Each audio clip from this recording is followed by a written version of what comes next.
Meghan Markle a probablement été frappée par une tradition royale après avoir épousé le prince Harry, ce qui n'est pas nécessairement très politiquement correct, a déclaré un jour l'historien et auteur Clive Asselet.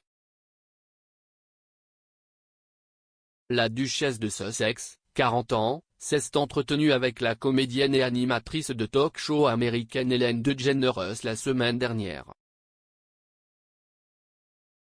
L'apparition de Meghan dans The Ellen DeGeneres Show sur CBS était la première interview télévisée qu'elle a donnée depuis qu'elle a donné naissance à sa fille, Lily Bay, en juin. Le chat sera diffusé sur ITV2 cette semaine. Au cours de la conversation de la duchesse avec Ellen, elle s'est ouverte davantage sur les premiers jours de sa relation avec Harry et sur la façon dont ils ont initialement gardé leur romance secrète.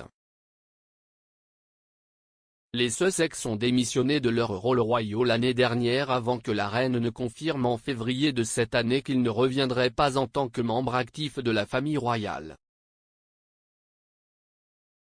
Après avoir quitté le Royaume-Uni et être retournée dans sa Californie natale, Meghan a admis à Oprah qu'elle avait été naïve à propos de certains des protocoles et traditions de la vie royale.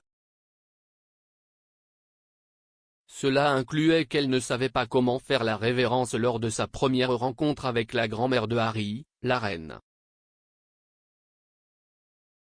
Une autre tradition royale à laquelle Meghan a été forcée de s'attaquer était les activités de campagne du cabinet au château de Balmoral pendant l'été, y compris le tournage.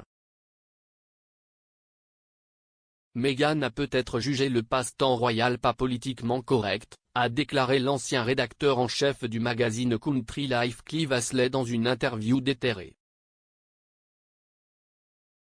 L'expert a partagé ses réflexions pour la série documentaire 2018, Les épouses royales de Windsor, sur Netflix. Dans l'épisode 1, il a déclaré: « Si vous venez d'une culture différente, la Californie par exemple, je pense que ce qui pourrait vous frapper, si est que ce n'est pas forcément très politiquement correct. Voici des gens et leur rôle est de tuer quelque chose parce qu'ils l'apprécient. Bien sûr, si est une question pour beaucoup de gens. » Le documentaire a examiné le tournage dans le cadre du soi-disant test de Balmoral, qui est une sorte d'initiation royale non officielle au domaine de la reine Aberdeenshire. De Wallis Simpson au Premier ministre Boris Johnson, Balmoral s'est avéré un endroit difficile pour les non-royaux au fil des ans. La princesse Diana aurait passé facilement le test de Balmoral, ce qui était attribué à son passé aristocratique. Cependant, malgré son succès apparent, la princesse de Galles a affirmé plus tard que Balmoral avait une atmosphère négative. La propre visite de Meghan au château aurait eu lieu en 2018, quelques mois après qu'elle et Harry se soient mariés. Monsieur Asselet a expliqué comment le tir et d'autres activités à la campagne à Balmoral occupent une place particulière dans le cœur de la reine. Il a dit: « Si la reine n'était pas la reine, elle serait plus heureuse à la campagne en faisant tout ce qu'un gentilhomme de campagne fait. Les chevaux en particulier, les courses et bien sûr, tout ce genre d'activités. Le tir fait tout simplement partie de la vie de la famille royale, comme si est le cas pour de nombreux paysans. »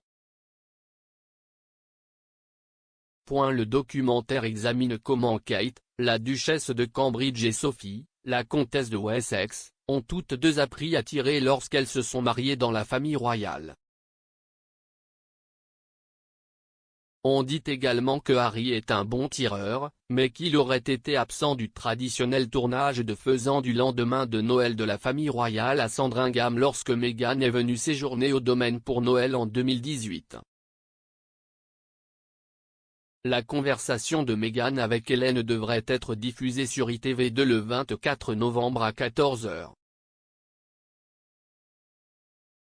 The Royal Wives of Windsor est disponible en streaming sur Netflix.